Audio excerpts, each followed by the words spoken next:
Wah, apa yang mau sedih? Gak apa-apa. Kau mikir apa? Gak apa-apa. Wis, melakukan sangiran ya? Ayo.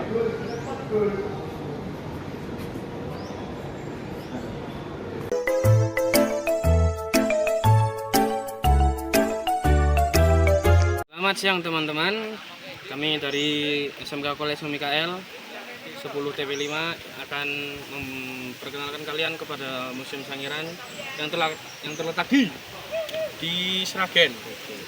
Sebelum kami memulai videonya lebih lanjut, perkenalkan nama saya Michael Dharma Putra Stiono, 10 TP5 absen 18. Kita dari kelompok 8. Ya, kita dari kelompok 8. Jadi kita mengangkat tema kapak corong. Oke, lanjut perkenalan. Baik, nama saya Michael Dharma Putra Stiono, 10 TP5 absen 18. Saya Goldi Ferdian, 10 TP5, absen 8. Saya Jonan Davin Arianto, 10 TP5 absen 11. Saya Octavianus Pangadi Pasardana, 10 TP5 absen 26. Sebelum kalian memulai video ini, jangan lupa untuk like, komen, dan subscribe. Baik, terima kasih. Semoga bermanfaat. Di situ Sangiran ini kita dipandu dengan tour guide yang kita dapatkan. Kita juga bisa mempelajari tentang manusia purba atau manusia Homo sapien dan juga peninggalan-peninggalan fosil di masa lalu yang ada di situ Sangiran ini. Sugeng siang rencang-rencang kita saking kelompok 8 ajeng wawancara tour guide ten Sangiran. Sadurunge perkenalkan nami kula Davin nomor absen 11. Nami kula Michael Dharma Putra Stiono. Saya sebagai pemandu namanya Pak Tanto. Nama kula Goldi Ferdian. Nami kula Octavianus Pangadi Pasardana. Dadi ten siang niki kula ajeng tanglet-tanglet apa niku kapak corong, Pak? Ya, mengenai kapak corong itu terus terang itu tidak ditemukan di Sangiran, di situ Sangiran. Itu hanya bisa yang saya alami, yang bentuk gambar yang seperti Anda tunjukkan tadi, itu kebiasaannya itu ditemukan di daerah Ngandong, Jawa Timur. Jawa Timur ya, Pak? Jawa Timur, Ngandong, Jawa Timur di tepi Bengawan Solo. Jadi mengikuti Bengawan Solo itu tadi, kanan kirinya itu kadang pada waktu saya penelitian di sana bisa menemukan yang jenisnya seperti ini. Itu jadi itu bahan mentah dari perunggu atau logam. Ya. Apa lagi? Oh, pertanyaan.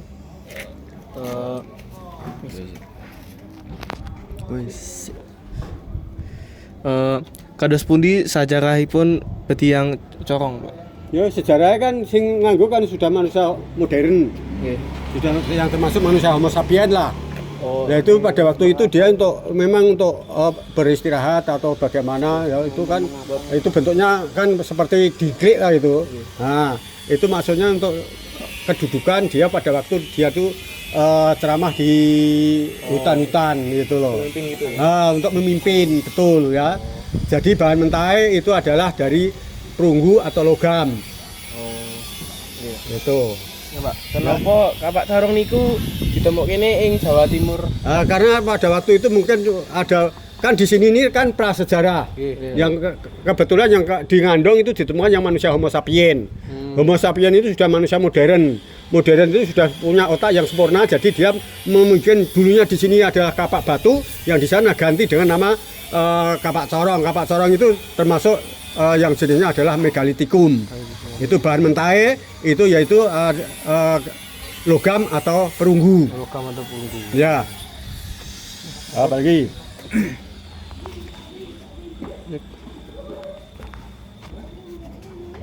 Jadi Pak, kapak corong niki ditemuke kan zaman napa, Pak? Ini termasuk zaman kalau zamannya Anda tidak akan nyangkut. Kalau diambil dari zaman itu zaman Hulusin.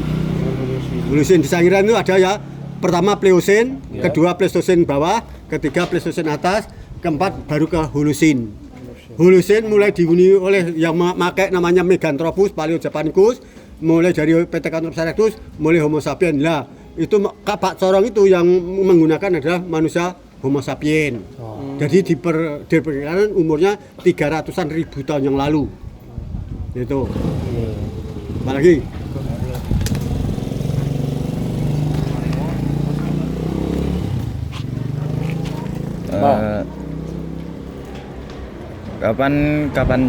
kapan kapak corong ditemuke?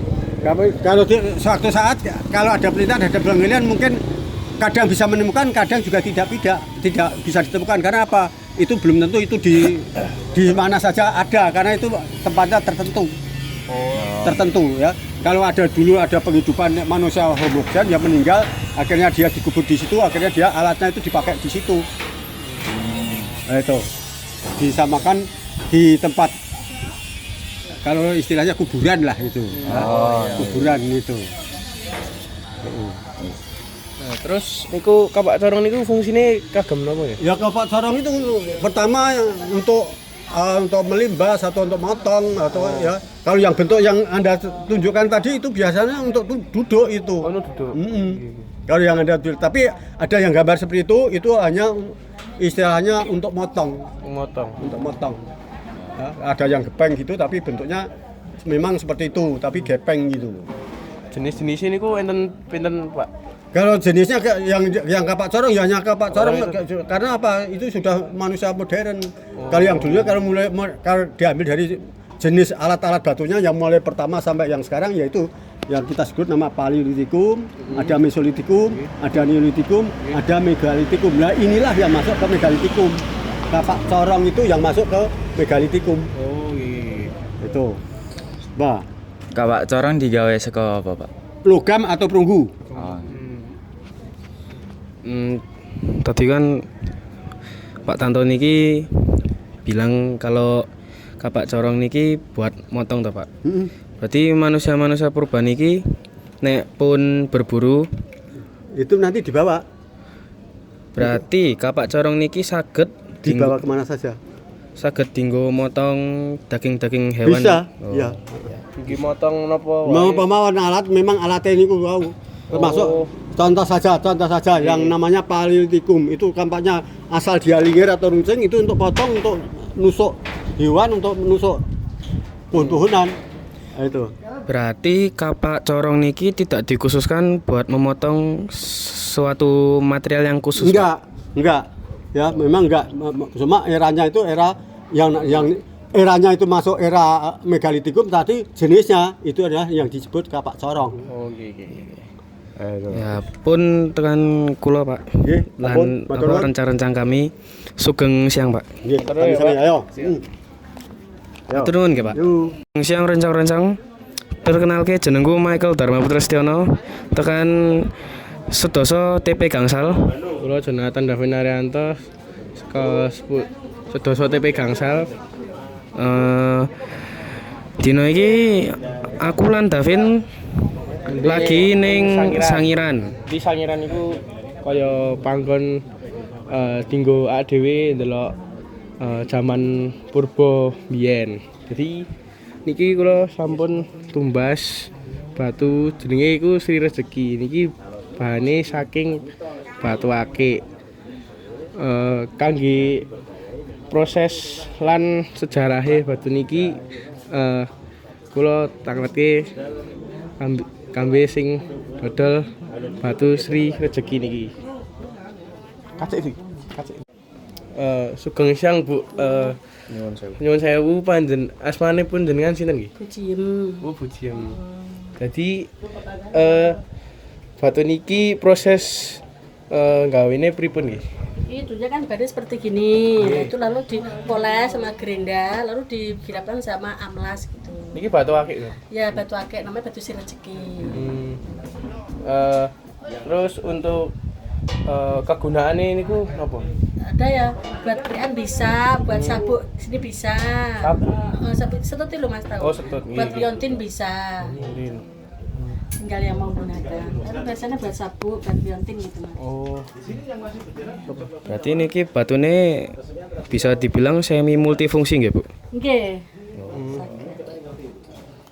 Ini kalau namanya di pinggir kali-kali kalau gini. Oh, pinggir kali. Kalau gini daerah itu sawah-sawah kan dulu sininya laut Mas. Kan batu lava, nah tersedia kan. Angel mboten Bu nemu ki. Ya susah, ini kan kelihatan kan dikit-dikit, enggak sekali banyak enggak. Kulit, iya. ngumpulin. Nek batune niki saged buat balang teman gitu bisa, Bu? Ya bisa. Bisa. Buatan niku. Bisa. Nah, matur nuwun nggih, Bu. Selamat siang teman-teman. Pada kali ini kita akan menjelaskan kapak corong dengan unsur 5W1H. Corong adalah kapak prasejarah yang terbuat dari perunggu. Kapak corong memiliki lubang di bagian tengahnya sehingga kapak itu bisa dipanggil kapak corong. Corong diperkirakan dibuat 2000 atau 3000 sebelum Masehi. Lalu ditemukan oleh Ramvius pada abad ke-18 dan 19. Di abad ke-19 itu mereka melakukan penelitian terlebih terhadap kapak corong. Kapak corong tersebar di berbagai pulau, terutama di pulau bagian timur di Indonesia.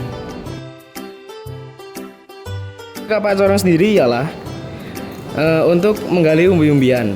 Karena pada zaman modern manusia sudah mengenal yang namanya bercocok tanam.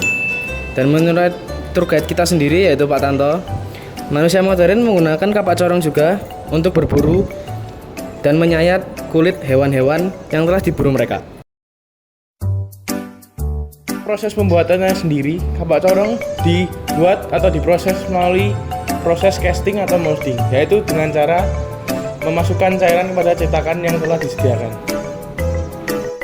Dari kelompok kami, kapak corong adalah kapak prasejarah yang sudah ditemukan dari 2000 sampai 3000 tahun sebelum Masehi. Lalu baru diteliti setelah abad ke-19. Kapak corong memiliki banyak fungsi, salah satunya antara menggali umbi-umbian dari tanah sampai menyayat kulit hewan mati. Sekian kesimpulan dari kelompok kami, terima kasih. Teman-teman, kita sudah kembali dari situs Sangiran. Di sana kita mempelajari bahwa dulu manusia purba hidup secara berkoloni dan berkelompok. Itu mengindikasikan bahwa kita sebagai manusia juga adalah makhluk sosial yang tidak bisa hidup sendiri. Dan di sana selain mempelajari tentang cara hidup para manusia purba, kita juga belajar tentang fosil-fosil yang ada di situs Sangiran tersebut bersama tour guide kita tadi yaitu Pak Tanto. Jadi teman-teman, jika di video kami ada salah kata, kami mohon maaf dan terima kasih telah menyaksikan. Salam Mikael. Salam Mikael.